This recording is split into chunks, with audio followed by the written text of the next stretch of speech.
আজকে আপনারা জানেন খুবই একটা ইম্পর্টেন্ট একটা দিন। আজকে ইন্টারিম গভর্নমেন্ট যতগুলো কমিশন করেছিল, যতগুলো ইনভেস্টিগেশন করার জন্য বা কিছু কিছু ক্ষেত্রে সুইপিং রিফর্মের জন্য যেগুলো কমিশন করেছিল, আজকে তার লাস্ট কমিশনের লাস্ট রিপোর্টটা, এই কমিশনটা ছিল জাতীয় নির্বাচন 2014, 2018 এবং 2024-এর উপর তদন্ত কমিশন। এটার উপরে এটার প্রধান ছিলেন হচ্ছেন বিচারপতি শামীম হাসনাইন। উনি সাবেক বিচারপতি হাইকোর্ট বিভাগ, বাংলাদেশ সুপ্রিম কোর্ট। আর অন্যান্য মেম্বাররা ছিলেন শামীম আল মামুন, সরকারের সাবেক গ্রেড 1 অর্থাৎ সচিব কর্মকর্তা সদস্য ছিলেন উনি। কাজী মাহফুজুল হক সুপন, উনি সহযোগী অধ্যাপক অ্যাসোসিয়েট প্রফেসর, আইন বিভাগ, ঢাকা ইউনিভার্সিটি। ব্যারিস্টার তাজরিয়ান আকরাম হোসেন, অ্যাডভোকেট, জেলা ও দায়রা জজ আদালত ঢাকা সদস্য, এবং ডক্টর মোহাম্মদ আব্দুল আলিম, নির্বাচন বিশেষজ্ঞ। উনি আপনাদের সবারই পরিচিত মুখ। তো এই আজকে এই কমিটি, আজকে যে তদন্ত কমিশন আজকে তাদের রিপোর্টটা চিফ অ্যাডভাইজারের কাছে সাবমিট করেছেন। আর এই কমিশনের তদন্ত কমিশনের যে রিপোর্টের উপর এখন ওনারা আলোকপাত করবেন। তার আগে বলে নেই, মিটিংয়ে, আজকের যে মিটিংয়ে law adviser doctor Asif Nazrul ছিলেন, গণপূর্ত এবং এলটিইডি অ্যাডভাইজার আদিলুর রহমান খান ছিলেন, সৈয়দা রিজওয়ানা হাসান, উনি বন, পরিবেশ এবং ক্লাইমেট চেঞ্জ অ্যাডভাইজার এবং ওয়াটার রিসোর্সেস এবং তথ্য ব্রডকাস্ট অ্যাডভাইজার উনি ছিলেন, এবং মোস্তফা সরওয়ার ফারুকি আমাদের কালচারাল অ্যাডভাইজার। এনারা তিনজন ছিলেন। তো আমি আহ্বান করব বিচারপতি শামীম হাসনাইনকে তাদের ফাইন্ডিংসের উপর আপনাদেরকে তুলে ধরতে। আপনি কোন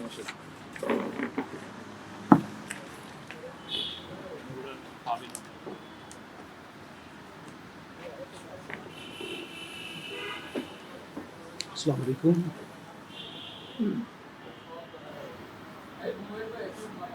আসসালামু আলাইকুম।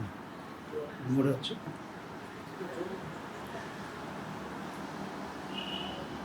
জাতীয় নির্বাচন তদন্ত কমিশন 2014, 2018, 2024 এই কমিশনটা এস্টাবলিশ করা হয় জুলাই মাসের 29 তারিখ, এই গত জুলাই। এটার টাইম ফ্রেম ছিল 4 মাস, জুলাই, অগস্ট, সেপ্টেম্বর, নভেম্বর পর্যন্ত, নভেম্বর 30। তারপরে 1 মাস অক্টোবর ছিল, অক্টোবর তারপরে 1 মাস এক্সটেন্ড করা হলো।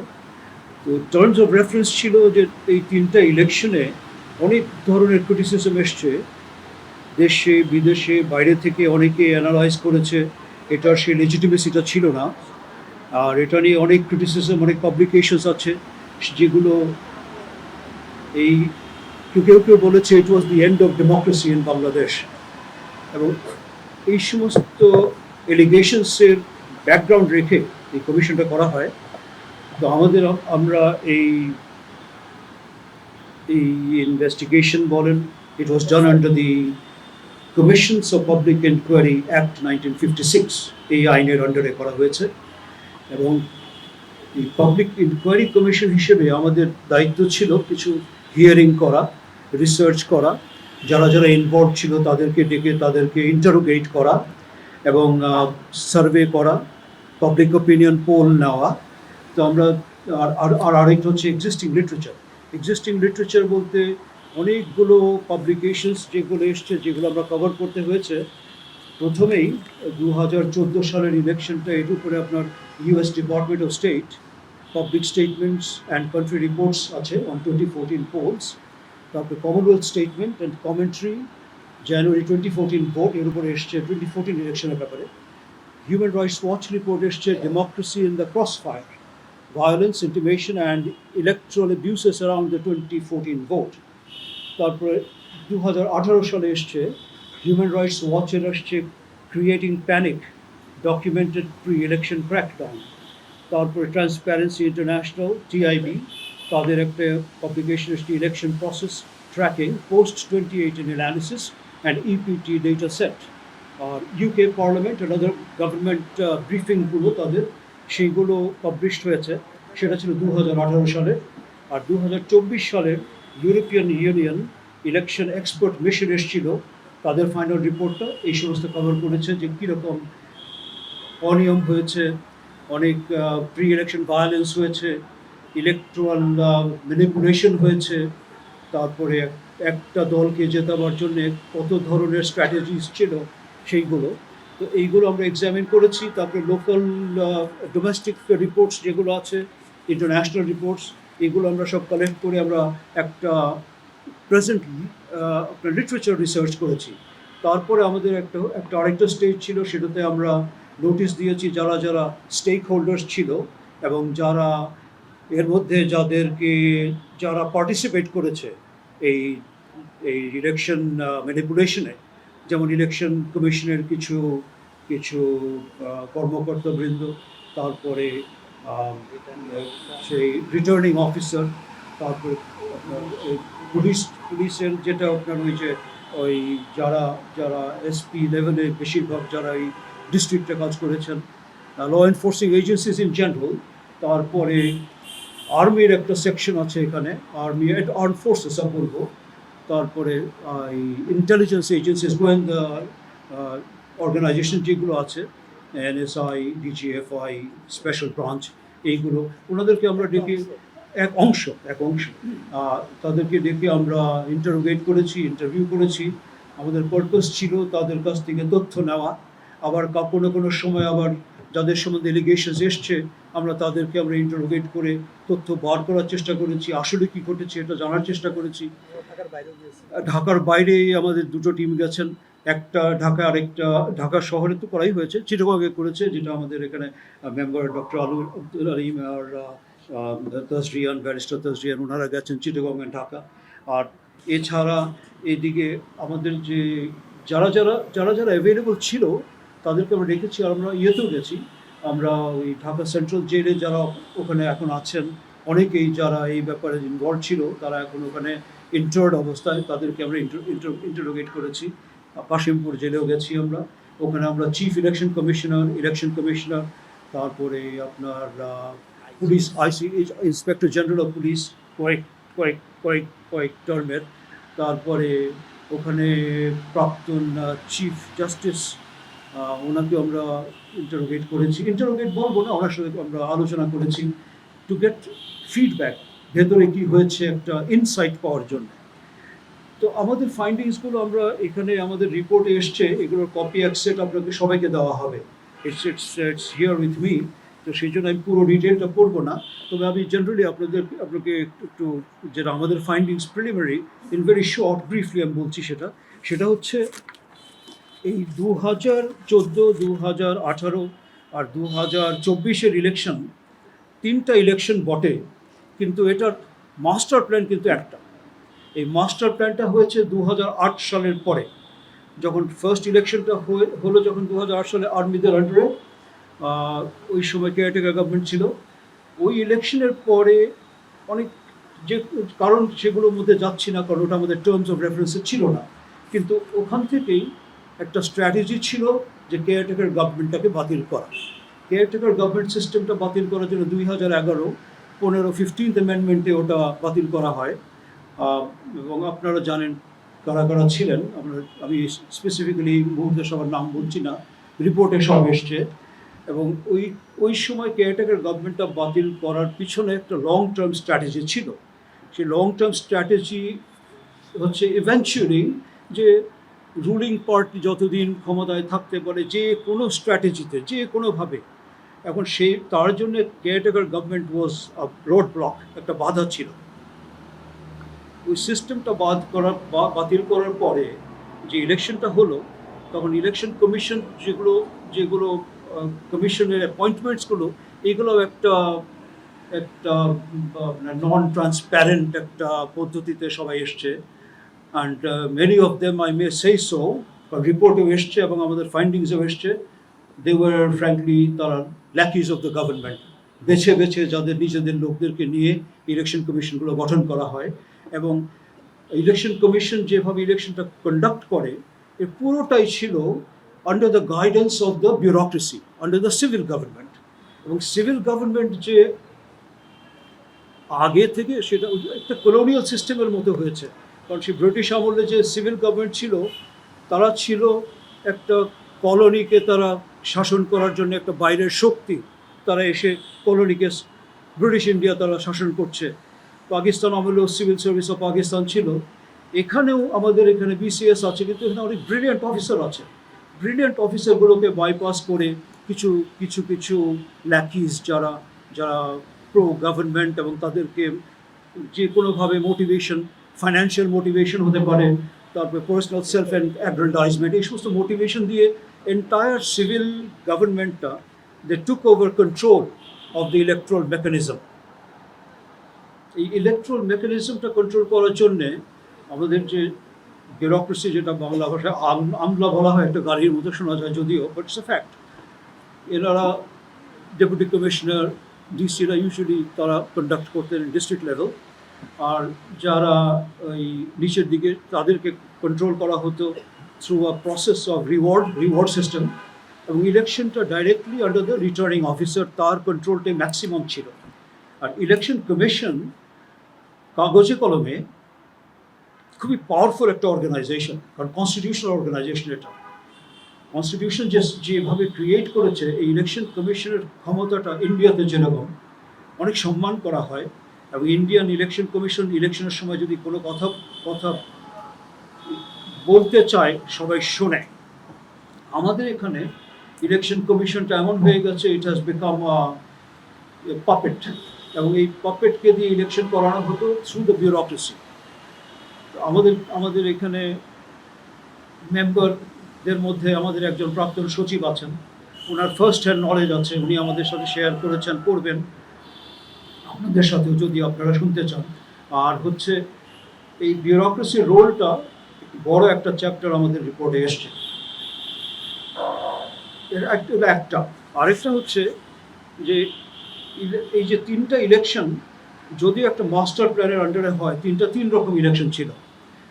2014টা ছিল নন পার্টিসিপেটরি, 151 জন, 153 জন তার পার্টিসিপেট করে নাই, একবার আনকন্টেস্টেড চলে গেছে।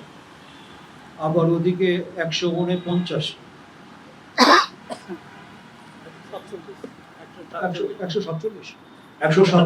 তারা ওখানে পার্টিসিপেট করেছে, বাট তারপরে কি হয়েছে, প্রি ইলেকশন ভায়োলেন্স হয়েছে, প্রি ইলেকশন অ্যারেস্ট হয়েছে, ক্যাম্পেইন রেস্ট্রিকশন করে দিয়েছে বিভিন্ন জায়গায়, তারপরে ভয় দেখানো হয়েছে, ভয়ভীতি, ইন্টিমিডেশন, ব্যালট স্টাফিং করা হয়েছে, ভোট কাউন্টিং ইরেগুলারিটিস হয়েছে। এইগুলো পদ্ধতিতে 2014টা ইলেকশনটা রুলিং পার্টি জিতে গেল। 2018-এ যখন দেখা গেল যে ইলেকশন নন পার্টিসিপেটরি হয়ে গেছে, আর কেউ আসছে না, তখন একটা উদ্যোগ নেওয়া হলো বাই দ্য রুলিং পার্টি, তখন তারা সবাইকে ইনভাইট করলো, সবাই আসলো ইলেকশনে। আসার পরে যেই বিশ্বাস নিয়ে তারা এসছিল সেটা দ্যাট ওয়াজ ফিউটাইল, তার কারণ তখন ভায়োলেন্সটা বেড়ে গেল। ওই সময় ওই মামলা, শত মামলা দেওয়া হলো, তাদেরকে অ্যারেস্ট, গুম, এই সমস্ত শুরু হয়ে গেল তখন। তারপরে আপনার ওই যে কোর্টে গেলে জামিন দেওয়া হতো না। তার মানে judiciary was also an active participant, but a silent participant. আর 2024-এ কী হলো, ইলেকশনে আবার কেউ পার্টিসিপেট না করার দরুন কিছু ডামি ক্যান্ডিডেটস দিয়ে একটা সাজানো একটা নির্বাচন, সেটা আপনারা সবাই জানেন, নতুন কথা না, দিস ইজ নাথিং নিউ। আমাদের ফাইন্ডিংসটা হচ্ছে এইগুলো কতটুকু রিয়ালিটি বেসড, এই যে এলিগেশনসগুলো কতটুকু সত্য, আমরা এইগুলোই বার করার জন্য আমাদের এই কমিশনটা হয়েছে। আমরা এই কমিশনে যেভাবে কাজ করেছি তাতে আমরা প্রথমত বললাম যে সমস্ত রিপোর্ট এসছে সেগুলো অ্যানালাইজ করেছি। সেকেন্ড, আমরা অনেককে নোটিশ দিয়েছি, তারা আমাদের কাছে এসছেন, আমরা শুনানি করেছি। শুনানি করতে গিয়ে আমাদের অনেক সমস্যা হয়েছে, অনেকে আসে নাই, অনেকে বিভিন্ন এক্সকিউজ দিয়ে তারা টাইম নিয়ে গেছে সময় পার করার জন্যে, পলাতক। তারপরে আমরা নোটিশ পাঠালাম আমরা ডিজিএফআইকে নোটিশ পাঠালাম, তো ওনারা জবাব দিয়েছেন, জবাব দিয়ে কিন্তু বললেন যে এনারা সব ট্রান্সফার হয়ে গেছে, এনাদের অন্য জায়গায় পোস্টিং হয়ে গেছে, কারো ঠিকানা নাই। তো আমরা একটু সমস্যা, কাউকে আনতে পারছিলাম না। এনএসআই আমাদের সাথে কোঅপারেট করেছে, কিছু তথ্য আমরা বের করতে পেরেছি। আর যে ইলেকশন কমিশনের ভেতর থেকে কিছু তথ্য বেরিয়ে এসছে কিভাবে হয়েছে এই ব্যাপারে অনেক হিউজ করাপশন হয়েছে আপনার নিয়ে ওই যে আপনার ইলেকট্রনিক ভোটিং মেশিনস সে ব্যাপারে আমার এখানে মেম্বার আছেন উনি বলবেন he is an expert in the subject. আর এইগুলো ছাড়া রিপোর্টে সবই আছে, কিন্তু আরো কিছু বলি আপনাকে যেটা নাকি একটু দুঃখজনক। তিনটা ইলেকশনের জিএসটি কি কি ফাইন্ডিং জাস্ট বলে দেন ওই আপনি যেটা লিখেছেন ওই তিনটেই এই যে স্যার এই যে এটা আর আমরা কোনো প্রশ্ন নেব না প্রশ্ন না। আচ্ছা এই পয়েন্টসগুলো আমি আমার মেম্বার শামীম আল মামুনকে আমি দিব অ্যান্সার করার জন্য। আমি তার আগে একটু কনক্লুড করছি যে এর মধ্যে আমরা অনেক অনেক অনেক সেটব্যাকস হয়েছে, কারণ এক ফাঁকে আমাদের অর্গানাইজেশন ইনফিলট্রেট করা হলো। একজন আওয়ামী লীগের এক নেতার মেয়ে সে আমাদের এখানে আসলো, পোস্টিং হলো এবং ওই ইলেকশন কমিশন থেকে পোস্টেড করা হলো। এদিকে যে আমরা অনেক তথ্য পার হয়ে যাচ্ছে, আমরা জানি না কীভাবে হচ্ছে। আর তারপরে অনেক কিছু জিনিস আমরা দেখি যে আমরা এক ইন্টারোগেশন করছি বা একটা ইন্টারভিউ নিচ্ছি, এই প্রশ্নগুলো দেখি সবাই জানে, এগুলো পাচার হয়ে যাচ্ছিল। তারপরে আমাদের কমিশনটাকে এটাকে হিউমিলিয়েট করা বা এটাকে আন্ডারমাইন করার অনেক চেষ্টা হয়েছে। তারপরেও thank god there are good people in this country যে যারা সত্যি সত্যি তারা they spend out the truth for us. এখন এইগুলো এর পরে যেটা আমরা করেছি আরেকটা সেটা হচ্ছে আমাদের ওয়েবসাইট আর ওই যে আপনার সোশ্যাল মিডিয়া ফেসবুক আর ওই ডাইরেক্ট কিছু তারা আমাদের কাছে এসছে দেখা করেছে, তাদের ওপিনিয়ন আমরা ওপিনিয়ন পোল নিয়েছি এবং উনি ওপিনিয়ন পোলে বিভিন্ন ধরনের মতামত এসছে। ইলেকশন কীভাবে ঠিক করা যায়, ইলেকশন সমস্যা কী হয়েছিল, কেউ ফার্স্ট হ্যান্ড রিপোর্টস, কেউ প্রথম নিজের পার্সোনাল এক্সপিরিয়েন্স থেকে লিখেছে, সেগুলো আমরা নিয়ে এসেছি একটা চ্যাপ্টারে। আর তো ওপিনিয়ন পোল, তারপর আমাদের ইন্টারভিউজ, ইন্টারোগেশনস, তারপরে এই সব কিছু যে তিনটা ইলেকশনের যে ম্যানিপুলেশন, এই সব কিছু থেকে আমাদের একটাই কনক্লুশন, এই তিনটা election was fraudulent, was taken away by force, it was the death of democracy in Bangladesh. এবং এখন আমি আমার ব্রাদার মেম্বার শামীম আল মামুন ওনাকে ওই সামারিটা বলছি, আর তারপরে ইলেকট্রনিক ভোটিং মেশিনসের ব্যাপারে প্রফেসর সুপন উনি বলবেন।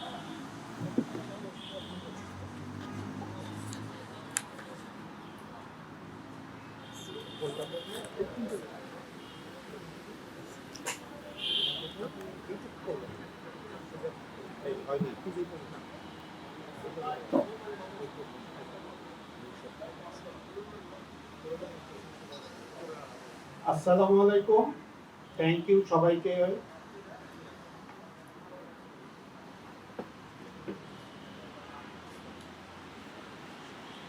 আমি তিনটা নির্বাচনের যে বৈশিষ্ট্য এবং মূল যে ঘটনাগুলো, প্রধান বৈশিষ্ট্য এবং খ্যাতগুলো করছি খুবই সংক্ষেপে। আপনারা দেখেছেন আমাদের প্রায় 300+ পৃষ্ঠার প্রতিবেদন। এটা সরকার পাবলিশ করবে আশা করি, এবং তখন আপনারা আরো বিস্তারিত জানতে পারবেন। 2014 সালে 153টি আসনে বিনা প্রতিদ্বন্দ্বিতা এবং অবশিষ্ট 147টিতে প্রতিদ্বন্দ্বিতার নির্বাচন ছিল সম্পূর্ণ সাজানো এবং সুপরিকল্পিত। রাষ্ট্রের সর্বোচ্চ পর্যায়ের সিদ্ধান্ত অনুযায়ী আওয়ামী লীগকে ক্ষমতায় রাখতে এই বন্দোবস্ত করা হয়েছিল। 2014 সালের নির্বাচন সারা বিশ্বে বিনা প্রতিদ্বন্দ্বিতার নির্বাচন হিসেবে সমালোচিত হয়। শেখ হাসিনার নেতৃত্বাধীন আওয়ামী লীগ সরকার 2018 সালের নির্বাচনকে প্রতিদ্বন্দ্বিতামূলক করার মিশন গ্রহণ করে। বিএনপি সহ অন্যান্য বিরোধী দল তাদের সুদূর প্রসারী পরিকল্পনা বুঝতে না পেরে নির্বাচনে অংশগ্রহণ করে। তদন্ত কমিশনের প্রাক্কলন অনুযায়ী 2018 সালে 80% কেন্দ্রে রাতের বেলায় ব্যালট পেপারে সিল মেরে আওয়ামী লীগের বিজয় নিশ্চিত করে রাখা হয় আগেই। মানে ইলেকশনের আগের রাত্রি। আওয়ামী লীগকে জেতাতে প্রশাসনের মধ্যে এক ধরনের অসৎ প্রতিযোগিতা ছিল, ফলে কোনো কোনো কেন্দ্রে ভোট প্রদানের হার 100%-এরও বেশি হয়ে যায়।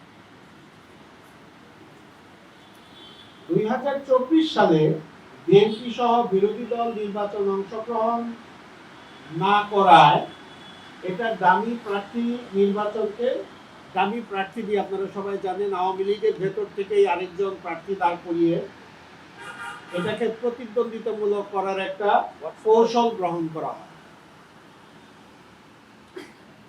3টি নির্বাচনের অভিনব পরিকল্পনা রাষ্ট্রের সর্বোচ্চ পর্যায়ের সিদ্ধান্ত অনুযায়ী হয়, বাস্তবায়নে পুলিশ, প্রশাসন, নির্বাচন কমিশন, গোয়েন্দা সংস্থার একটি অংশ রাষ্ট্রীয়ভাবে ব্যবহৃত হয়।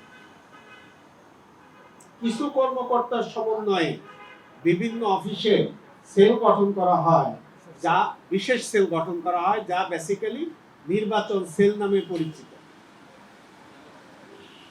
2014-24 সাল 2014-2024 সময়কালে নির্বাচন ব্যবস্থাকে নির্বাচন কমিশনের কাছ থেকে মূলত প্রশাসনের হাতে নিয়ে যাওয়া হয়। এ সময়ে কমিশনের পরিবর্তে প্রশাসনই হয়ে ওঠে নির্বাচন পরিচালনার মূল শক্তি। 3টি সংসদ নির্বাচনের থ্যাংক ইউ ভেরি মাচ।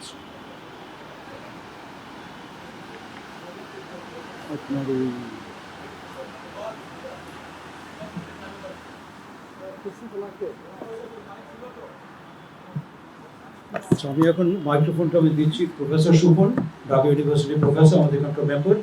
উনি ওই ইভিএম, ইলেকট্রনিক ভোটিং মেশিনস, এর উপরে অনেক কাজ করেছেন, ওনার স্টেটমেন্ট। আপনারা এটা জানেন যে ইভিএম প্রকল্পটা যখন চালু করা হয় তখন সরকার এবং সরকার দলীয় জোটের যে রাজনৈতিক দলগুলো ছাড়া বাংলাদেশের কোনো রাজনৈতিক দল এটাকে সমর্থন দেয়নি, এবং যারা বিশেষজ্ঞ ছিলেন এই বিষয়ে তারাও কিন্তু এটাকে সমর্থন দেননি। তারপরও এই প্রকল্পটা চালু হয় এবং আপনারা দেখেছেন এই প্রকল্প চালু হওয়ার পরে 3,000 কোটি টাকার বেশি প্রকল্পে ব্যয় হয়েছে, এবং আউটকামটা হচ্ছে 6টা মাত্র সংসদীয় আসনে ইভিএমটা ব্যবহার করা হয়েছে। এবং আপনারা এটাও দেখেছেন যে ইভিএম গুলো বেশিরভাগই অকার্যকর, এবং আমরা আমাদের কমিশনের কাজে নির্বাচন কমিশন থেকে একটা ইভিএম আমরা চেয়েছিলাম পরীক্ষা করার জন্য। ইভিএমটা নিয়ে আমরা চালু করতে পারিনি, ওটা নষ্ট। তো এখানে দেখেন এটা আমরা তদন্ত করে বের করলাম যে এই প্রজেক্ট আসলে নির্বাচন কমিশনের ছিল না। এটা প্রধানমন্ত্রীর তৎকালীন প্রধানমন্ত্রীর যে নিরাপত্তা উপদেষ্টা তারেক আহমেদ সিদ্দিক এবং তার অনুসারে কিছু সামরিক কর্মকর্তা তারা জোর করে এটা নির্বাচন কমিশনের উপর চাপিয়ে দিয়েছিলেন, এবং এখানে তার যে সংশ্লিষ্ট টাইগার আইটি সেখান থেকে সফটওয়্যার প্রথম সাপোর্ট দেওয়া হতো, এবং এই প্রকল্প বাস্তবায়ন, প্রকল্প প্রণয়ন এবং প্রকল্পের যে স্টিয়ারিং কমিটি গঠন এবং সরাসরি ক্রয়ের যে আদেশ নির্বাচন কমিশন দেয়, পুরো প্রসেসটা এত দ্রুত হয়েছে যে বাংলাদেশের প্রেক্ষাপটে এটা অত্যন্ত অস্বাভাবিক। এবং এখান থেকে আমাদের সন্দেহ হয় যে আসলে এটা নির্বাচন কমিশনের প্রকল্প কিনা। পরে আমরা যখন কমিশনের কর্মকর্তাদের ডেকে জিজ্ঞাসাবাদ শুরু করলাম তখন আস্তে আস্তে জিনিসগুলো বেরিয়ে আসলো যেটা আসলে নির্বাচন কমিশনের কোনো প্রকল্প ছিল না। এবং ইভিএম এর একটা সুবিধা আছে যেটা বাতিল ভোটের যে সংখ্যাটা কমিয়ে আনতে পারে, এবং যে 6টা সংসদীয় আসনে এই ভোটটা হলো সেখানে আপনারা দেখবেন যে বাতিল ভোটের সংখ্যা 0, কিন্তু কারচুপি কিন্তু থামাতে পারে না। ভোটের ডিফারেন্স ছিল যে 2018 সালে রাতের বেলা ভোট ইভিএম কে দিতে পারে না, কারণ ফিঙ্গারপ্রিন্ট লাগে। আপনারা দেখবেন যে 2018 নির্বাচনে ভোট গ্রহণের শতকরা হার ছিল 80.80, কিন্তু ইভিএম এটা ছিল 50.52, 30 ভাগ পার্থক্য। কিন্তু নির্বাচন হলো কিন্তু শুধুমাত্র 6টা আসনে, বাকি আসনগুলিতে এটা হলো না। কিন্তু মূল উদ্দেশ্যটা ছিল এটা এই প্রকল্পটাকে চালু রাখা, যাতে কিছু টাকা রাষ্ট্রের এখানে ব্যয় করা যায়। এবং আমরা যখন কমিশনের সচিবদের অবসরপ্রাপ্ত কয়েকদিন জিজ্ঞেস করলাম, কেউ কেউ বললেন যে বাংলাদেশ মেশিন টুলস ফ্যাক্টরিকে এটা নাকি লোকসান দিচ্ছে, এটাকে লাভবান করার জন্য এই প্রকল্পটা হাতে নিয়েছে। এবং আমরা যখন বিভিন্ন সভা কার্য বিবরণীগুলি দেখলাম, ইভিএম এর দাম কত হতে পারে এটা নিয়ে তারা লিখেছেন। ইভিএম বাজারে সহজলভ্য নয়, ইন্টারনেটে সার্চ দিয়ে তারা কিছু পান নাই। আপনারা যে কেউ আজকে গুগলে গিয়ে যদি সার্চ দেন ইভিএম ম্যানুফ্যাকচারিং এটাতে সার্চ দেন, শত শত প্রতিষ্ঠান পাবেন, তারা একটা প্রতিষ্ঠানও খুঁজে পায় নাই। তারা সেনাবাহিনীকে তারা দায়িত্ব দিয়েছে, দাম তারা ঠিক করে দিবে। প্রকল্প এটা কিন্তু ইভিএমটা ব্যবহার করে কিন্তু নির্বাচন কমিশন। তো আপনারা দেখবেন ইন্ডিয়াতে যে ইভিএমটা ব্যবহার করা হয় ওই সময় বাংলাদেশের মূল্যমান এটা দাম ছিল 20,000 টাকা, আমাদের তো দাম পড়লো 2,34,000 টাকা এবং 41,000, এর মাঝখানে এর দামটা পড়েছে, যেটা অত্যন্ত অস্বাভাবিক। এবং দাম অনুপাতে এটা কিন্তু কোনো সেবা এবং কোনো রকমের মান ছিল না। আমরা সবাই জানি এটা ত্রুটিপূর্ণ। এবং এই যে প্রকল্পটা যে চালু হয়েছে, ইভিএম গুলো বানিয়ে কোথায় রাখবে, ইভিএম এর সফটওয়্যার সাপোর্ট কিভাবে দিবে, কোনো কিচ্ছু এর মধ্যে বলা ছিল না। মানে এটা আকাশ থেকে এসে বললো আর বাংলাদেশের জনগণের ট্যাক্সের টাকা দিয়ে দেওয়া হলো। আজকে বিল একদিনের মধ্যে টাকা চলে যাচ্ছে অ্যাকাউন্টে এবং তারা সেটা ওই চেক ব্যাংকে জমা দিয়ে দিচ্ছে। এই হচ্ছে পুরো ইভিএম এর সমাচার, যেটা নির্বাচনে কাজে লাগে নাই। আমাদের 3,000 কোটি টাকার বেশি এখানে অপচয় করা হয়েছে, কারণ পুরাটা নির্বাচন কমিশনের সাহায্য ছিল। যদি এটা তাদের প্রকল্প ছিল না, কিন্তু তারা কোথাও কোনো মিটিং এ তারা কেউ ভিন্নমত পোষণ করে না যে এটা আমরা মানছি না, বা এটা এই প্রকল্পটা গ্রহণ করা ঠিক না, বা এটা অস্বাভাবিক দাম, এটা মানসম্মত না। কেউ এই ধরনের কোনো কথা কোনো মিটিং এ তোলেন না। ধন্যবাদ। 2008-এ বিশ্ববিদ্যালয় পরীক্ষা অবজারভেশন ছিল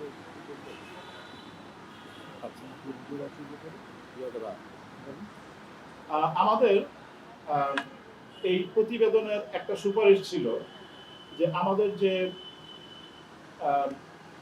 তদন্তের যে পরিধি 2014, 18, 24, সময়টা খুব কম ছিল। তো আমাদের একটা সুপারিশ ছিল যে এই তদন্তটা আরো হওয়া উচিত, এবং পাশাপাশি তদন্ত করতে গিয়ে আমরা একটা জিনিস আমাদের মনে হলো যে 2008-এর নির্বাচন নিয়ে তদন্ত করা উচিত।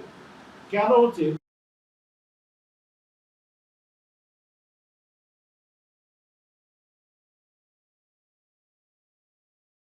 2018 নির্বাচনে 213টা আসনে 100% ভোট গৃহীত হয়েছে। তার মানে যারা মরে গেছে তারা ভোট দিয়ে গেছে ওখানে। তাহলে 2008-এ 100% ভোট পড়েছে এরকম কেন্দ্রের সংখ্যা কত হতে পারে? আপনারা প্রতিবেদনটা পড়লে দেখবেন প্রতিটা নির্বাচনে ভোট গ্রহণের হারটাকে পরিবর্তন করা হয়েছে। এটা ইলেকশন কমিশনকে দিয়ে করানো হয়েছে, এটা ডিসি অফিসগুলোকে ব্যবহার করা হয়েছে। তো সেখান থেকে আমাদের একটা সন্দেহ হয়েছে, একটা দৃঢ় সন্দেহ যে এই নির্বাচনে ব্যাপক কারচুপি হয়েছে, এটা নিয়ে তদন্ত হওয়া উচিত, এবং আমরা সুপারিশ এটা উল্লেখ করেছি। ধন্যবাদ।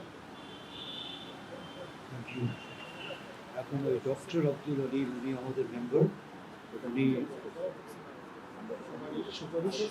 সুপারিশটা। আর এর মধ্যে আরেকটা ব্যাপার আছে, সেটা হচ্ছে কি ওই আমরা মিস করেছি একটু আগে, সেটা হচ্ছে ডিলিমিটেশন যে একটা ইস্যু আছে, শুনতে পাচ্ছেন? আচ্ছা, ডিলিমিটেশনস একটা আইনও আছে।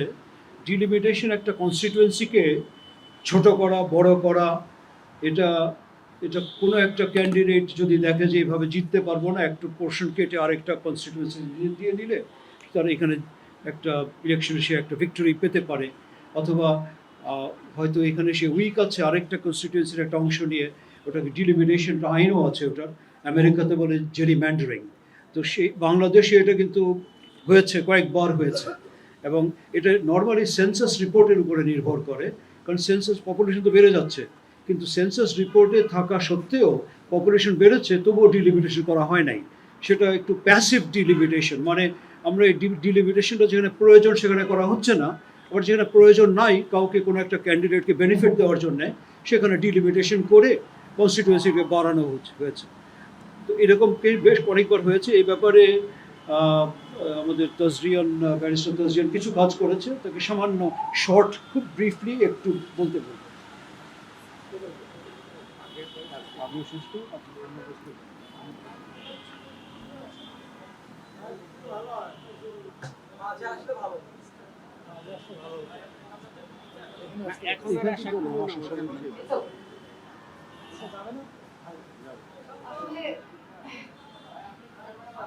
ডিলিমিটেশন বা আসল পুনর্বিন্যাস এই বিষয়ে আমরা যখন তদন্ত করি দেখা যায় যে কোনো রেকর্ড পাওয়া যাচ্ছে না। 2014, 2018, 2024 প্রত্যেকটা নির্বাচনের আগে কিন্তু একটা ডিলিমিটেশন করা হয় এবং এই ডিলিমিটেশনটা বোঝার জন্য কিছু তথ্য খুঁজছিলাম, রেকর্ডস খুঁজছিলাম। দেখা যাচ্ছে যে ইলেকশন কমিশন আসলে খুব একটা রেসপন্সিবল ছিল না in terms of record keeping. ওরা আপনার কোন ভিত্তিতে বা কোন লজিকে ডিলিমিটেশন করে বা রেকর্ডস গুলাও যে আপনার যে প্রত্যেকটা ডিলিমিটেশন কোন কারণে করেছে, কেন করেছে, কোন টাইপের প্রস্তাব এসেছে, এই বিষয়ে আসলে খুব একটা বেশি ইনফরমেশন পাওয়া যায় না। এবং এটা আসলে কেন পাওয়া যায় না, এটার explanation we can only imagine. এখানে দেখা যাচ্ছে যে অ্যাবসলিউটলি এখানে আপনার delimitation is one of those criteria for election manipulation. কারণ আপনি একটা আসন কাটছাঁট করে এখান থেকে একটা ইউনিয়ন পরিষদ নিয়ে গেলেন, ওখান থেকে একটা অ্যাড করে দিলেন, এর ভিত্তিতে কিন্তু একটা প্রার্থীর ইলেকশন আপনি জিতায় দিতে পারেন, বুঝছেন? তো এখানে দেখা যাচ্ছে যে ডিলিমিটেশন আপনার 2008 সাল থেকে, 14 সালও বলবো না, 2008 সাল থেকে একটা খুবই কন্ট্রোভার্সিয়াল একটা টপিক। এবং এই এই কারণে আমরা এটা খেতে একটু তদন্ত করে দেখলাম যে আসলে আপনার এখানে সম্পূর্ণভাবে বলতে পারেন যে এখানে একটা আনফেটার্ড ডিসকাশন ছিল। আচ্ছা, ইলেকশন কমিশনের যেহেতু এখানে একটা পাওয়ার দেওয়া আছে, একটা কনস্টিটিউশনাল পাওয়ার, এই পাওয়ারটা কিন্তু রেসপন্সিবলি ইউজ করার কথা। এবং এই রেসপন্সিবল ইউজেজের মধ্যে কিন্তু আছে যে আপনি ঠিকভাবে আপনার যত সব স্টেক হোল্ডার আছে, স্টেক হোল্ডার বলতে কারা কারা, এখানে খালি পলিটিক্যাল পার্টি না বা প্রার্থীরা না, স্টেক হোল্ডারের মধ্যে কিন্তু আছে যে প্রত্যেকটা আসনের ভোটার। এদের থেকে যে আমরা শুনবো যে হ্যাঁ ওদের কোনো এদের কোনো মত মত আছে কিনা যে আসল কোনো বিজনেস নিয়ে, এটা কিন্তু না শুনে দেখা যাচ্ছে যে নিজের ইচ্ছা মতো ডিলিমিটেশন করা হয়েছে। তো এই বিষয়ে আমাদের বেশ কিছু সুপারিশ আছে এবং আশা করি যে ভবিষ্যতে যাতে এইভাবে জনগণের যাতে সাফার না করতে হয় বা ইলেকশনের ফিল্ডটা যাতে ডেভেলপ হয়, এটার কারণে আমরা আশা করি যে আমরা যে সুপারিশগুলো দিয়েছি সংস্কারের মাধ্যমে এটা যাতে বাস্তবায়ন হয়। ধন্যবাদ।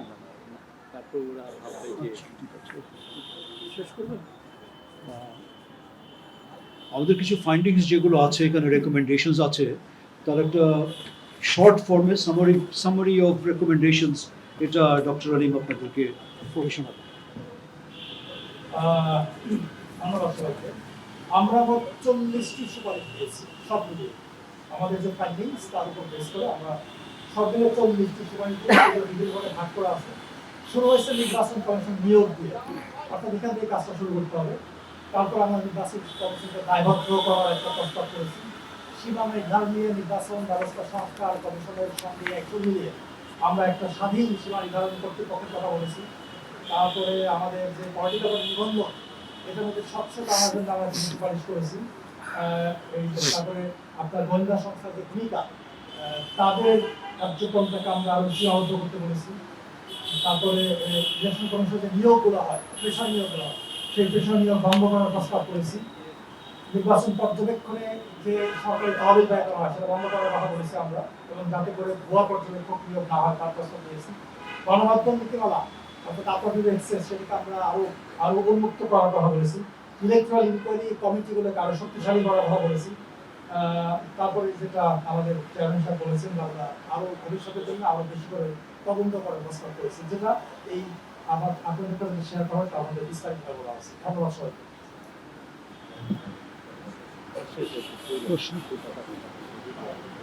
শফিক ভাই প্রশ্ন করে। আচ্ছা, আমরা কিছু প্রশ্ন নিব। আপনারা যারাই প্রশ্ন করবেন নাম বলবেন এবং আপনার প্রতিষ্ঠানের নাম বলবেন প্লিজ। বাহরাম, পাশে বাহরাম, আমি দিচ্ছি। ডন্ট ওয়ারি।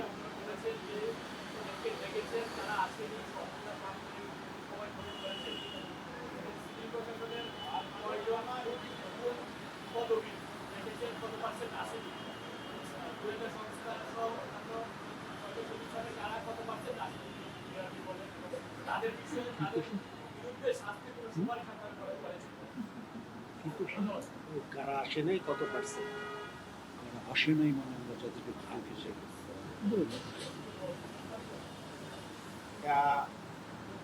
ঘটনা হচ্ছে যে ডিজিএফআই এবং এনএসআই যাদেরকে ডেকেছিলাম তারা সবাই প্রায় পলাতক, আর সিভিল যাদেরকে ডেকেছি তারা সবাই এসেছে, আর যারা আসতে পারি নাই আমরা তাদের সাথে কথা বলার জন্য নিজেরাই জেলখানায় গিয়েছি।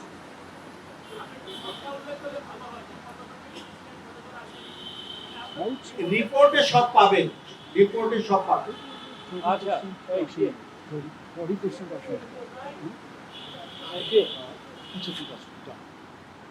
আমি মেহেদী হাসান 21 টেলিভিশনে কাজ করি। আপনারা উল্লেখ করেছেন যে এই তিনটা নির্বাচনের পরিকল্পনা 2008 এর পরপরই হয়ে গেছে, যে এই পরবর্তী নির্বাচনগুলো কিভাবে হবে। তো এই পরিকল্পনা কি শেখ হাসিনা তার সাংবাদিকদের নিয়ে একাই করেছে, না এর সাথে কোনো আন্তর্জাতিক শক্তির আপনারা সংশ্লিষ্টতা পেয়েছেন? বিদেশি কোনো গোয়েন্দা সংস্থা কি কোনো সংশ্লিষ্টতা পেয়েছেন? না, আমরা এইটা আমাদের টার্মস অফ রেফারেন্সে কিন্তু 2008 ইলেকশন ছিল না।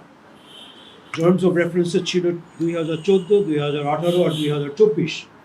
কিন্তু আমরা 2008-এ আমরা একটু রেফারেন্সিং আমরা গেছি এই কারণে, কারণ এটা ব্যাকগ্রাউন্ড স্টাডি না করলে আপনি হিস্টোরিক্যালি যদি আপনি একটা ইস্যু না দেখেন তাহলে আপনি ওটাকে অ্যানালাইজ করতে পারবেন না। তো হিস্টোরিক্যাল ইস্যুটা হচ্ছে 2008 ইলেকশনে কীভাবে হলো, ওটাকে অনেকে ফেয়ার ইলেকশন বলেছে, এবং fair election what ever it is এটা তো আমরা অ্যানালাইজ করি নাই, এবং এটার ব্যাপারে কোনো অ্যালিগেশনস আসলেও সেটা আমাদের স্টাডির বাইরে। বাট 2011 সালে 15th amendment of the constitution, এটার পেছনে একটা বিরাট একটা মাইন্ডসেট কাজ করেছে। মাইন্ডসেটটা হলো যে কেয়ারটেকার গভর্নমেন্ট থাকলে ইলেকশন এত সহজে জেতা যায় না, you have to follow some basic rules follow করতে হয়। তো ইলেকশনের কেয়ারটেকার গভর্নমেন্টের সময় কিছুটা চেকস অ্যান্ড ব্যালেন্সেস থাকে, অ্যান্ড কেয়ারটেকার গভর্নমেন্ট থাকাকালীন এটা ছিল না বলে 2011 সালে একেবারে the highest court in the country এরা একটা এই ইস্যুটা নিয়ে ডেলিবারেশন করে, এবং তারা এই কেয়ারটেকার গভর্নমেন্ট সিস্টেমটাকে বাতিল করলো। এবং বাতিল করাটা যে মোটিভেটেড ছিল তার প্রমাণ হচ্ছে এটা, যে যারা এই কেয়ারটেকার সিস্টেমটাকে যারা সাপোর্ট করেছে তাদের পরে আর তারা কেউ ওপর দিকে যেতে পারে নাই। আর যারা এর মধ্যে ইনভলভ ছিল এটা বাতিল করার জন্য 3 জন প্রত্যেকে চিফ জাস্টিস হয়েছে বাংলাদেশের, তাদেরকে রিওয়ার্ড করা হয়েছে। এই রিওয়ার্ড থেকে বোঝা যায় that there was a motivation to win the elections, to get rid of the caretaker system. এটা বাদ দেওয়ার পরে মাঠটা খালি হয়ে গেল তখন আইন শৃঙ্খলা দ্যাট ওয়াজ টোটালি ডিসরাপ্টেড। এই ডিসরাপশনের মধ্যে 2014 সালের ইলেকশনটা হলো। ডিসরাপশনটা কি? যখন বিরোধী দলরা বুঝতে পারলো যে ইলেকশনটা ফেয়ার হচ্ছে না, তারা আসে নাই। 151টি সিটে 53 সিটে কেউ আসে নাই। In a situation like this, it's unthinkable, unheard of in any country, in any jurisdiction. তো এটা কেন হয়েছে? ডিস্ট্রাস্ট হয়ে গেছে। যারা ইলেকশন করতে যাবে তারা ট্রাস্ট সিস্টেমটাকে ট্রাস্ট করতে পারছে না। গেল সেটা 2018টাতে কি হলো, যখন এটা যে নন পার্টিসিপেটরি ইলেকশন হওয়ার কারণে অনেকগুলো দেশি বিদেশি organization, human rights watch, US department of state, আপনি যে বলছেন কোনো দেশের কোনো ছিল কিনা সেটা বলা মুশকিল, বাট যারা ডেমোক্রেসিতে বিশ্বাস করে তাদের পাবলিকেশনসে এগুলো ছিল। যারা ডেমোক্রেসিতে যে ডোন্ট বিলিভ ইন ডেমোক্রেসি তারা এর মধ্যে ইন্টারফিয়ার করে নাই। আরেকটা হচ্ছে 2018 ইলেকশনে যখন সবাই আসলো তখন এই ভোট ডাকাতি শুরু হয়ে গেল, রাতের ইলেকশন হলো, ব্যালট স্টাফিং হলো, ভায়োলেন্স ক্রিয়েট হলো, ভায়োলেন্সের পরে গুম শুরু হয়ে গেল। এই সমস্ত part of the original master plan. আপনার প্রশ্নের জবাবটা পেয়েছেন আপনি? ভারতের ব্যাপারে আমাদের এটা আমরা নিজেরা এগিয়ে গিয়ে আমরা স্টাডি করা, আমরা I don't think it was part of our agenda. আর একটা হচ্ছে অনেকে বলে ভারত থাকতে পারে, সেটা আমরা স্টাডি করি নাই। Thank you. আমার নাম মনিরুজ্জামান উজ্জ্বল, আমি জার্মানি থেকে বলছিলাম।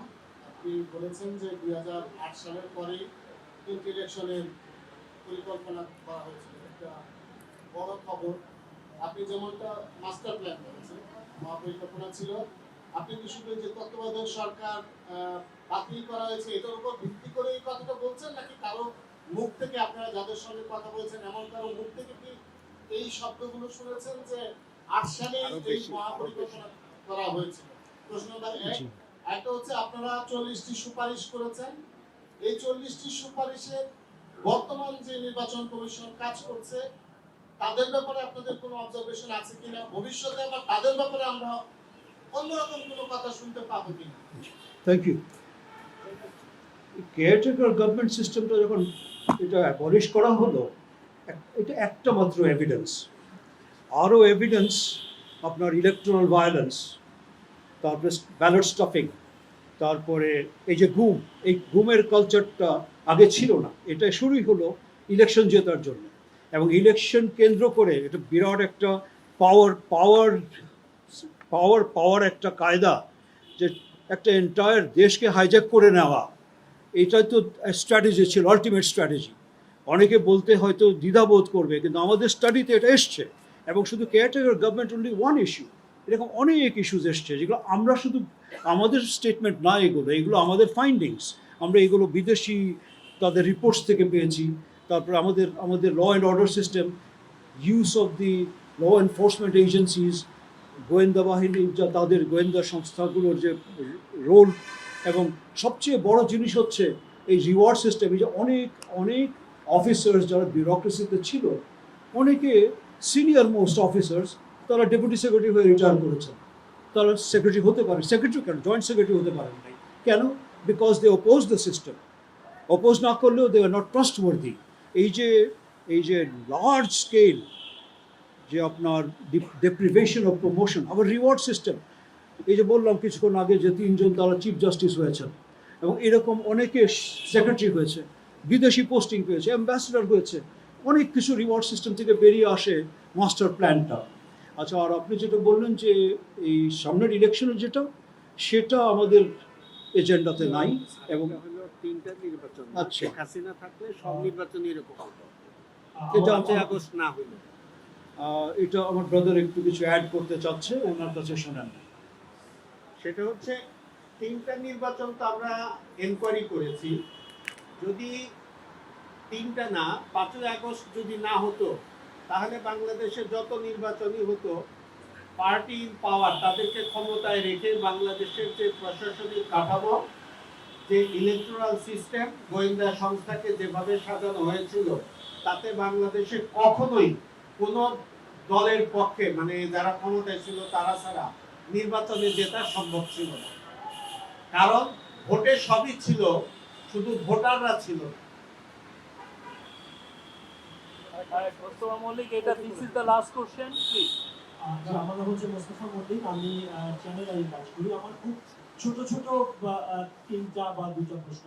সেটা হচ্ছে যে 2008 যখন আপনারা নিয়ে এসছেন, তো এটা অনেক গুরুতর একটা অভিযোগ নিশ্চয়ই আপনারা কোনো না কোনো মাধ্যমে পেয়েছেন। সেক্ষেত্রে সেই সময়কার তত্ত্বাবধায়ক সরকারের প্রধান যিনি ছিলেন ফখরুদ্দিন আহমেদ এবং সেনা প্রধান মইনুল আহমেদ, তারা সেই ম্যাগাজিনের সাথে জড়িত ছিল কিনা এটা একটু বলবেন। আর একটা হচ্ছে যে আওয়ামী লীগের যেসব প্রভাবশালী মন্ত্রী এখন কাশিমপুর এবং কেন্দ্রীয় কারাগারে আছেন, যেটা আপনি বলেছেন, এরকম কয়জনকে আপনারা জিজ্ঞাসাবাদ করেছেন এবং তারা এর সত্যতা, মানে তারা কি বলেছেন, নিশ্চয়ই সত্যতা আছে। আর সর্বশেষ প্রশ্ন হচ্ছে যে জাতীয় গোয়েন্দা সংস্থার যারা আছে তারা সবাই সরকারি বেতনভুক্ত কর্মচারী কর্মকর্তা, এরকম দুটো গোয়েন্দা সংস্থা যাদের উপরে সাধারণ নাগরিকরা ভরসা করে, আমলারা ভরসা করে, সরকার ভরসা করে, তারা পুরোপুরি পালিয়ে যায়। এটা মানে খুবই, আপনারা ইস্যু পেয়েছেন, তাদের পুনর্গঠনে কোনো সুপারিশ করেছেন কিনা? ধন্যবাদ। তাদের পুনর্গঠন দরকার নেই কেন বলছি, এরা যেরকম এক্সপার্ট হয়েছে ইলেকশন ম্যানুভারিং, ইলেকশন জেতার কায়দাতে ওস্তাদ হয়ে গেছে, তারা তো ইন্টারন্যাশনাল কনসালটেন্সি পাবে ল্যাটিন আমেরিকাতে, তারপরে আফ্রিকাতে কিছু কিছু দেশ আছে, তাদেরকে ভালো স্যালারি দিয়ে তারা হায়ার করে নিয়ে যাবে, কারণ তারা হচ্ছে মাস্টার ইলেকশন ম্যানিপুলেটরস। আর প্রথম প্রশ্ন যেটা আপনি করলেন, সেটা হচ্ছে আমরা যে ইন্টারভিউ করলাম, কোনো মন্ত্রীকে আমরা ইন্টারভিউ করি নাই। পলিটিক্যালি আমরা শুধু করেছি দি বিউরোক্রেসি, the civil administration, যেমন যারা ইলেকশন প্রসেসে ইনভলভ ছিল, তারপরে ল এনফোর্সমেন্ট এজেন্সিস, 3টা ইন্সপেক্টর জেনারেলস অফ পুলিশ, তারপরে আর মোট কথা the actors in this drama, except the politicians. কারণ পলিটিশিয়ান যদি আমাদের টার্মস অফ রেফারেন্সে ছিল পলিটিক্যাল পার্টিসদের সাথে কথা বলা, তো আমরা কমিউনিকেট করেছি। আমরা প্রত্যেক পলিটিক্যাল পার্টিকে আমরা তাদেরকে তাদেরকে চিঠি পাঠিয়েছি, অনেক ডকুমেন্টস এসছে, কিন্তু আমাদের টার্মটা শেষ হয়ে গেল নভেম্বর মাসে। এর মধ্যে আমরা আর বাকি অ্যাড্রেস করতে পারলাম না। সেজন্য 2008 ইলেকশনটা আমাদের টার্মস অফ রেফারেন্সে ছিল না, কিন্তু ওটা স্টাডি করা দরকার। আমরা কোনো ফাইন্ডিংয়ে যাচ্ছি না। আপনি বলছেন ফখরুদ্দিন সাহেবের ব্যাপারে আমরা জানি কিছু পেয়েছি কিনা, no, we have not studied that, but we recommend that we should study 2008 election to understand 2011, to understand 2014, 18 and 24. Thank you.